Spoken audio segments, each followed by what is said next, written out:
You just want money, that's all you've ever wanted. My mom snapped outside the courthouse. I said, I just want what's fair. A man beside us muttered, You might want this first. I'm Lindsay Carter, I'm 34 years old. I work as a middle school office assistant, which means I spend my days managing schedules, calming anxious parents, and making sure nobody falls through the cracks. I'm not flashy. I don't make a lot of money, I budget carefully. I clip coupons. I shop sales.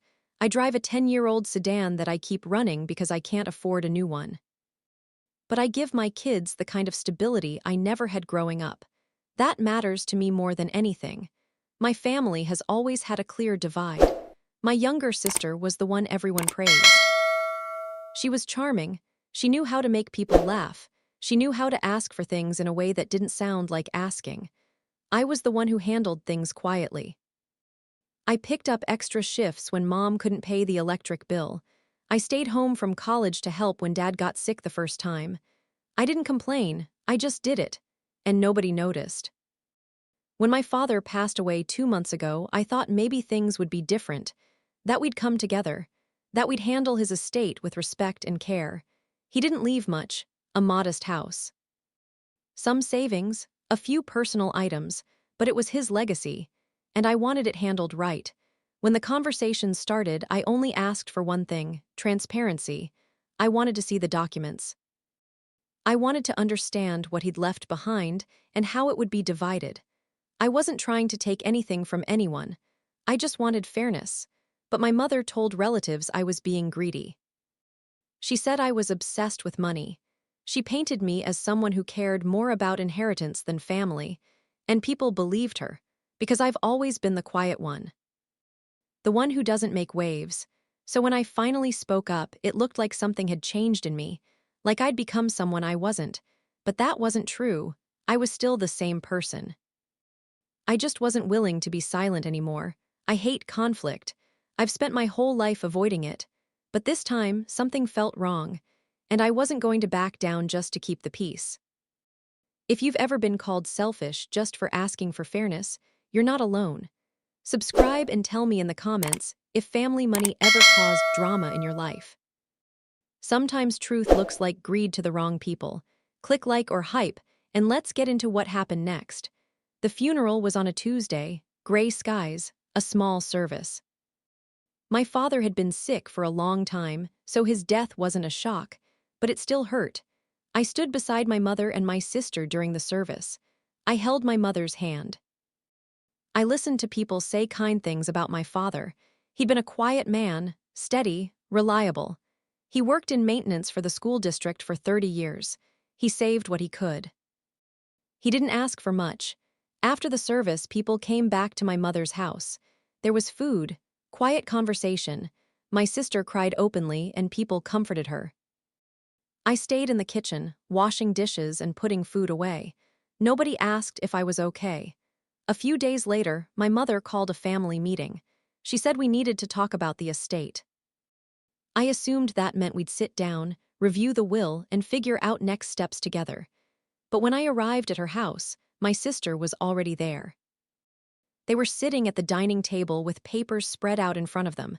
My mother looked up when I walked in. Lindsay, good, sit down. I sat.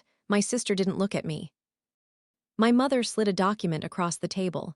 This is straightforward, she said. Your father wanted the house to go to your sister. The savings will be split. You'll get a portion and I'll keep the rest for my expenses. I picked up the document. It was a handwritten note. Not a will, not notarized, just a piece of paper with my father's handwriting. It said the house should go to my sister because she had kids and needed the space. I looked up. Is there an actual will? My mother frowned. This is what your father wanted. But is there a legal will, something filed with a lawyer? My sister finally spoke. Why does that matter? Dad wrote it down. Because handwritten notes aren't always legally binding, I said carefully.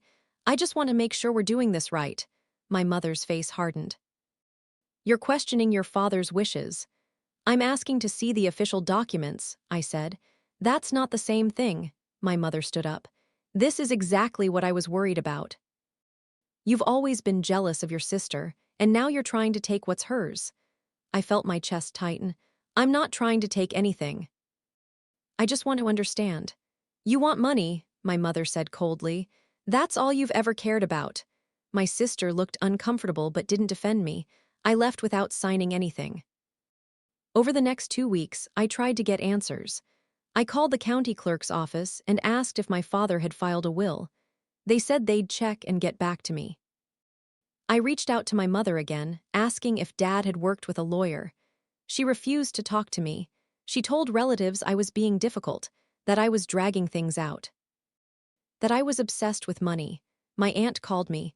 "Lindsay, your mother is heartbroken. Can't you just let this go?"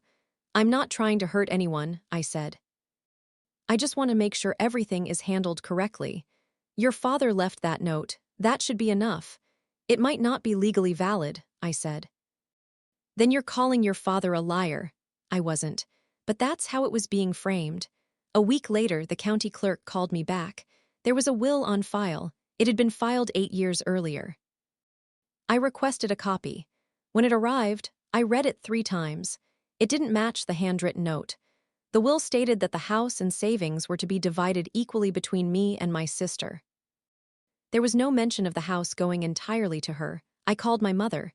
"There's a will on file, from 8 years ago. It says everything should be split equally." Silence. Then she said, "That's outdated. Your father changed his mind." "Then where's the updated will?" "He wrote it down, you saw it." "A handwritten note isn't enough, Mom. If he wanted to change the will, he needed to do it legally." She hung up on me. The next day, my sister sent me a long text. She said I was tearing the family apart, that I was being selfish, that Dad had clearly wanted her to have the house, and I was ignoring his wishes out of spite. I didn't respond. Instead, I contacted a probate lawyer. She reviewed the documents I had. She told me the handwritten note wouldn't override a filed will unless it met specific legal requirements, which it didn't. She said I had grounds to contest. I didn't want to go to court. I wanted my family to sit down and talk like adults, but my mother refused, so I filed a petition. The court scheduled a mediation session. When my mother found out, she exploded. She called me in the middle of the night, screaming. She said I was dragging the family through hell, that I was a disgrace, that my father would be ashamed of me. I hung up and cried for an hour. Then I reminded myself why I was doing this. Not for money, for fairness, for the truth. The mediation was set for a Thursday morning. I barely slept the night before. I kept going over everything in my head. The will, the note, the things my mother had said. I wasn't sure what to expect. When I arrived at the courthouse, my mother and sister were already there. They were standing outside with my aunt and 2 cousins. My mother saw me and her face twisted. "You just want money, that's all you've ever wanted," she said loudly. People around us turned to look. I kept my voice steady. "I just want what's fair," my mother laughed bitterly. "Fair? You're taking us to court over your father's wishes." I was about to respond when a man standing a few feet away stepped forward. He was older, gray hair, wearing a worn blazer. He looked at me. "You might want this first." He handed me a folder. I stared at it. "What is this?" "Your father gave it to me 6 months before he died," the man said. "He asked me to hold on to it.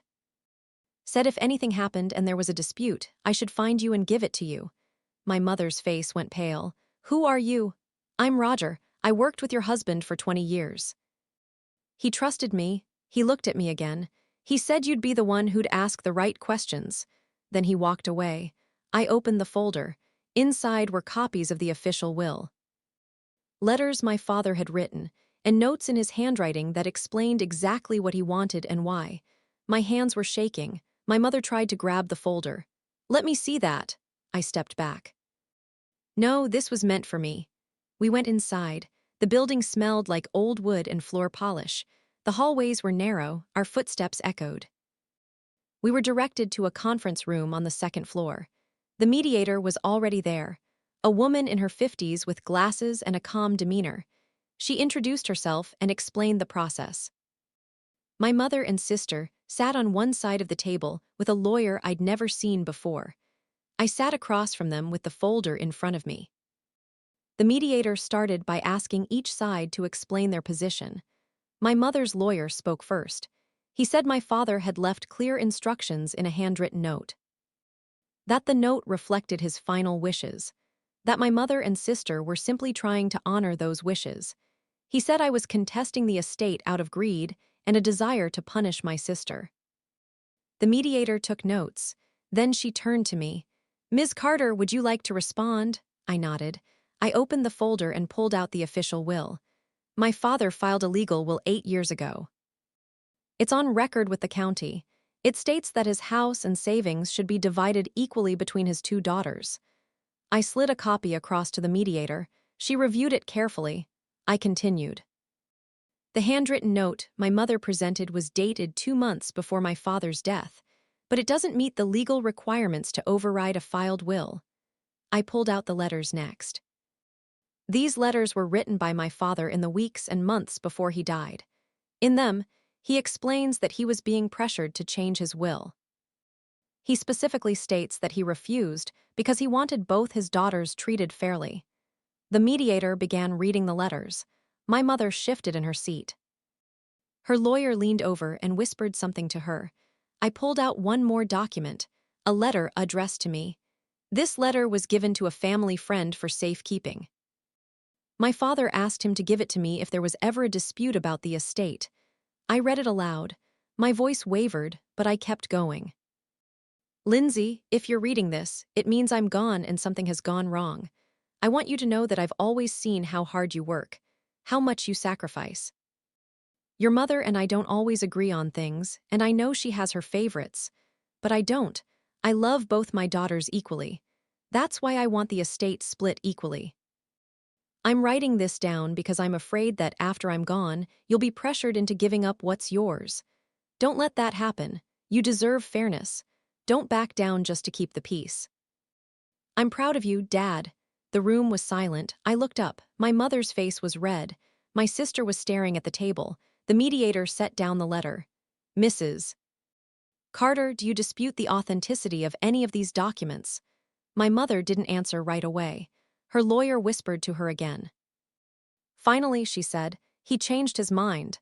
The mediator looked at her evenly. "Is there a legally filed document that reflects that change?" He wrote it down. "A holographic will or handwritten will must meet certain statutory requirements to be valid." "Was the note witnessed? Was it notarized?" My mother's lawyer spoke up. "It was not." The mediator nodded. "Then, based on the evidence presented, the filed will from 8 years ago remains the controlling document. And these letters strongly indicate that the decedent did not intend to alter that distribution." My mother stood up abruptly. "This is insane. You're letting her twist everything." The mediator remained calm. "I'm following the law. If you'd like to contest this decision in court, you're welcome to do so. But I believe the outcome will be the same." My mother looked at her lawyer. He shook his head slightly. She sat back down. Her hands were trembling. The mediator turned to me. "Ms. Carter, are you willing to proceed with an equal distribution as outlined in the filed will?" "Yes," I said. "Then I'll draft a recommendation for the court. We'll schedule a follow-up session to finalize the details." My mother wouldn't look at me. My sister kept her eyes down. As we left the room, my aunt was waiting in the hallway. She looked at my mother. "Well," my mother didn't answer. She just walked past her. I stood there holding the folder. Roger's words echoed in my head. "He said you'd be the one who'd ask the right questions." My father had known. He'd prepared, and he'd made sure I wouldn't be erased.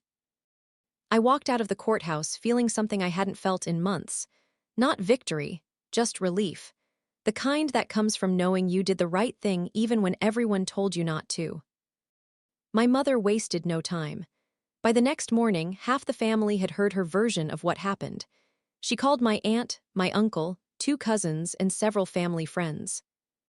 She told them I'd dragged her to court, that I was obsessed with money, that I'd humiliated her in front of a mediator, that I'd twisted my father's words to get what I wanted. She posted on social media. Nothing direct, just vague statements about betrayal and greed, about how some people care more about money than family. about how hard it is to lose a spouse and then be attacked by your own child. People who didn't know the full story rallied around her. They left supportive comments. They sent her messages. And she made sure everyone knew I was the villain. My sister didn't call, she didn't text, but she changed her profile picture to one of her and my mother together. The message was clear. I tried reaching out to her once. I sent an email. I explained everything that had happened. I attached a copy of Dad's letter. I told her I wasn't trying to hurt anyone. That I just wanted what was fair. She never responded. 2 weeks after the mediation, my aunt hosted a family barbecue. It was an annual thing, every summer. My father used to love it. I didn't get an invitation. I didn't expect one. But my cousin Emily called me the night after. "I thought you should know what people were saying," she said. "I don't know if I want to hear it. They were talking about you, laughing." I closed my eyes. "What did they say?" "Your mom told everyone you're fighting over scraps. That you're so desperate for money you're willing to destroy the family. My mom said you've always been jealous of your sister." "And what did you say?" Emily hesitated. "I didn't say anything." "I'm sorry, I should have." I thanked her for calling and hung up. I sat in my kitchen and stared at the wall. I felt sick. Maybe I should have just let it go. Maybe the money wasn't worth this. Maybe keeping the family together mattered more. But then I thought about my father's letter. "Don't back down just to keep the peace." And I thought about the will, the legal document he'd filed. The one that said both daughters should be treated equally. This wasn't about money. It was about respect. It was about honoring what he'd actually wanted, not what my mother claimed he wanted. I started going through the folder again. I compared the documents. I read the letters more carefully, and I noticed something I'd missed before. The handwritten note my mother had shown me was dated February 14th, but one of the letters in the folder was dated March 2nd, 2 weeks later. In that letter, my father wrote about a conversation he'd had with my mother. She'd asked him to revise his will, to leave the house to my sister. He wrote that he'd refused. He wrote, "I told her that both my girls deserve to be treated fairly. That need and fairness aren't the same thing. She didn't like that. But I won't be guilted into playing favorites." I read it 3 times. My mother had known about the will. She'd known what it said. She'd tried to get him to change it. And when he refused, she'd waited until he died and presented a handwritten note that contradicted everything. The doubt I'd been feeling hardened into something colder. Certainty. I wasn't wrong. I wasn't greedy. I was just refusing to be erased. I made another copy of everything. I put it in a safe place, and I prepared for whatever came next. I kept thinking about something my father used to say. "Keep copies of everything. People forget. Paper doesn't." He'd been obsessed with records, every receipt, every contract, every bill. He had filing cabinets in the basement, organized by year and category. I used to tease him about it. "Dad, nobody needs to keep a receipt from 1998. He'd smile. "You'd be surprised." Now I understood. He didn't trust verbal promises. He didn't trust memory. He trusted documentation. The folder Roger gave me wasn't random. It was deliberate. My father had planned for this. He'd seen the dynamics in our family.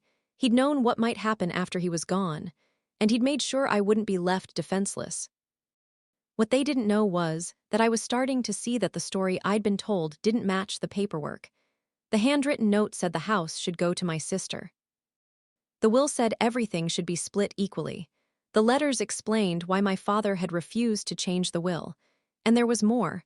I found a letter he'd written but never sent. It was addressed to my mother. It was dated a month before he died. In it, he wrote about their marriage, about the ways they'd disagreed over the years, about how he loved both his daughters and wouldn't pick sides. He wrote, "You've always favored her. I've seen it. I've said nothing because I didn't want to fight. But I won't let that favoritism extend beyond my death. Lindsay has sacrificed more than you know. She deserves to be treated with the same care and respect as her sister. I'm not changing my will." Don't ask again. I sat on the floor of my living room, surrounded by papers, and felt something break open inside me. My father had seen everything. He'd known how I'd been treated. He'd known I'd been overlooked, and he'd tried to protect me, even after death. I also found notes he'd made, bullet points, things he wanted to make sure were clear. One note said, "If there's a dispute, make sure Lindsay gets the folder. She'll ask the right questions." Another said, "The will is filed, legal, binding. Don't let anyone tell her otherwise." He'd prepared for this moment. He'd anticipated the pressure, the accusations, the gaslighting, and he'd left me a roadmap. I made copies of everything. I organized them chronologically. I highlighted the key sections, and I felt something I hadn't felt in a long time: gratitude. My father had believed in me. He'd trusted me to stand up for myself. And I wasn't going to let him down. I needed help. I couldn't do this alone. I remembered my father mentioning a lawyer years ago, someone he'd worked with when he bought the house. I searched through old files and found a business card tucked into a folder labeled Property Documents. Charles Hendrick, estate attorney. The card was faded and bent at the corners. I wasn't even sure the number would still work, but I called. A receptionist answered. "Hendrick and Associates? Hi, I'm looking for Charles Hendrick. My father worked with him years ago." "I'm not sure if he's still practicing." "He is. Can I ask what this is regarding?" "It's about my father's estate. He passed away recently and there's a dispute." "Let me see if he's available." She put me on hold. I waited. Then a man's voice came on the line, deep, calm. "This is Charles Hendrick. Mr. Hendrick, my name is Lindsay Carter. I think you worked with my father about 10 years ago. His name was Robert Carter." There was a pause. "Robert Carter, yes, I remember him. I'm very sorry for your loss." "Thank you. I'm calling because there's a dispute over his estate, and I was hoping you might be able to help." "What kind of dispute?"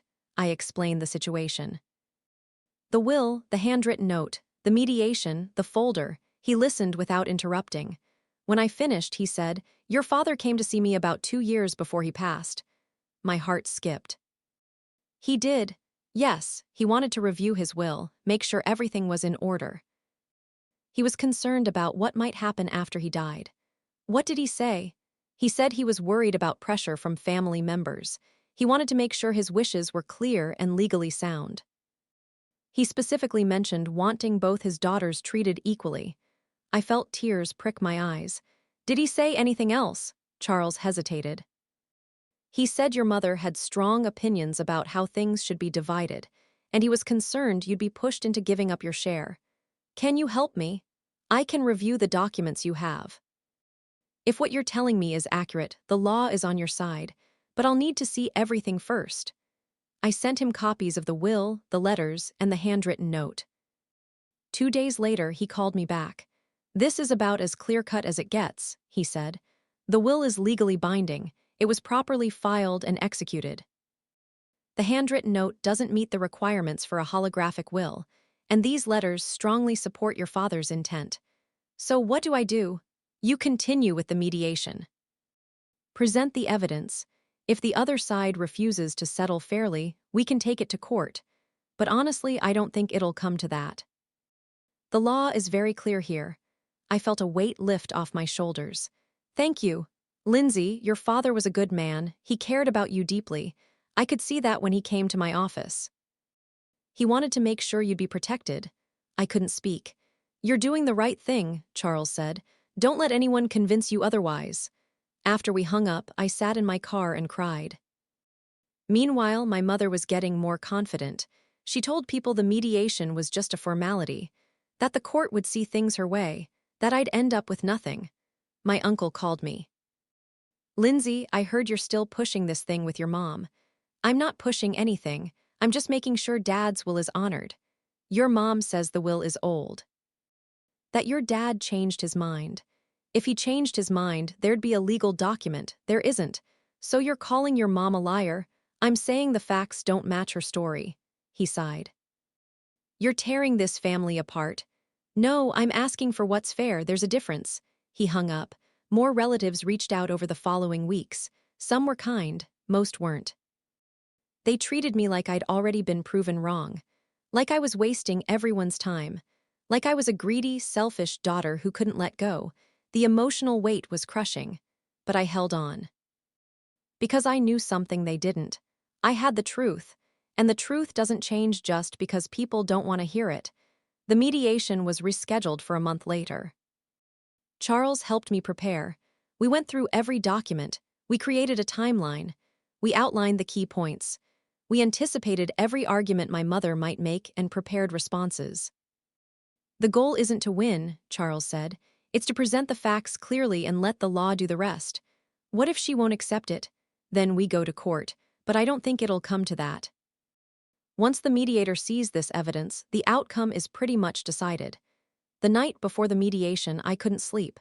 I kept running through scenarios in my head. What I'd say. How my mother would react. What the mediator would decide. I thought about my father, about the letter he'd written, about the care he'd taken to protect me. I wasn't going to let him down. The morning of the mediation, I got up early. I showered. I made coffee. I dressed in a simple blouse and slacks, nothing fancy. I just wanted to feel put together. Charles met me in the courthouse lobby. You ready? As ready as I'll ever be. Just remember, stay calm, let the documents do the talking, don't get pulled into emotional arguments. I nodded. We took the elevator to the second floor. My mother, my sister, and their lawyer were already in the waiting area. My mother glared at me. My sister looked away. We were called into the conference room. The mediator was the same woman from before. She greeted us and reviewed the agenda. My mother's lawyer spoke first. He reiterated their position. The handwritten note was clear. It reflected my father's wishes. I was contesting it out of greed. The mediator listened. Then she turned to me. Charles nodded. I opened the folder. My father filed a legal will 8 years ago, I said. It's on record with the county clerk. It states that his estate should be divided equally between his 2 daughters. I handed a copy to the mediator. The handwritten note my mother presented was written 2 months before my father's death, but it doesn't meet the legal requirements to override a properly executed will. I pulled out the letters. These were written by my father in the final months of his life. In them, he explains that he was being pressured to change his will. He specifically refused. He wanted both his daughters treated equally. The mediator read through the letters carefully. I continued. This letter was written a month before my father died. He gave it to a trusted friend to hold in case there was a dispute. I read the letter aloud. My voice shook on the last lines, but I got through it. When I finished, the room was silent. The mediator looked at my mother. Mrs. Carter, do you dispute the authenticity of these documents? My mother's face was flushed. Her lawyer whispered to her. She shook her head. The mediator turned to Charles. Do you have anything to add? Charles leaned forward. I represented Mr. Carter 2 years before his death. He came to my office specifically to ensure his will was clear and legally enforceable. He expressed concern that there might be attempts to pressure him or alter his wishes after his passing. He was very clear that he wanted both daughters to receive equal shares. The mediator made notes. Then she said, based on the evidence presented, the filed will is the controlling legal document. The handwritten note does not meet the statutory requirements for a holographic will. And these letters provide strong evidence of the decedent's intent. My mother's lawyer started to speak, but the mediator held up a hand. I'm going to recommend to the court that the estate be divided equally according to the terms of the filed will. If you wish to contest this, you're welcome to pursue litigation. But I believe the outcome will be the same. My mother stood abruptly. This is ridiculous. The mediator remained calm. Mrs. Carter, I understand this is difficult. But the law is clear. My mother looked at me. Her eyes were full of anger. You've destroyed this family. I met her gaze. I'm honoring Dad's wishes. That's all. She grabbed her purse and walked out. My sister followed without a word. Their lawyer stayed behind to discuss next steps with the mediator. Charles and I left the room.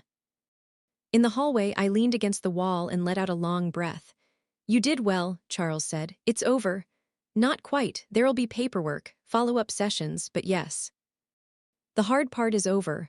I nodded. I didn't feel victorious. I just felt tired and relieved. As I walked out of the courthouse, I thought about my father, about the folder he'd left, about the letter he'd written. He'd known this would be hard. He'd known I'd face resistance, but he'd believed I could handle it, and I had. The estate was settled within 6 weeks. The house was sold. The proceeds were divided equally between me and my sister. The savings were split the same way. Everything was handled according to the will my father had filed. Legally. Transparently, fairly, I didn't celebrate, I didn't feel triumphant. I just felt a quiet sense of closure. The money helped. It allowed me to pay off some debt. To put something away for my kids' education. To breathe a little easier. But that's not why I'd fought. I'd fought because it was the right thing to do, because my father had wanted it that way. And because I wasn't going to let myself be erased. My relationship with my mother didn't improve. We speak occasionally. Brief, surface-level conversations. Holidays are awkward, we're polite. But the warmth is gone. I've accepted that. Some relationships can't be repaired, and that's okay. My sister reached out a few months later. She sent a short email. She said she was sorry things had gotten so difficult. She didn't apologize for her role in it, but she stopped being hostile. We're not close. Maybe we never will be, but there's no more pretending. No more false peace built on my silence. I think about my father often, about the care he took to make sure I wouldn't be pushed aside, about the letter he wrote knowing I'd need those words, about his belief that both his daughters deserved to be treated equally. Standing up for fairness wasn't greed, it was respect. Respect for him, for what he built, for what he wanted.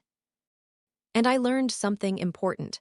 Protecting your dignity sometimes matters more than protecting family harmony. Because harmony built on someone's silence isn't real harmony. It's just control. And I wasn't willing to live under that anymore.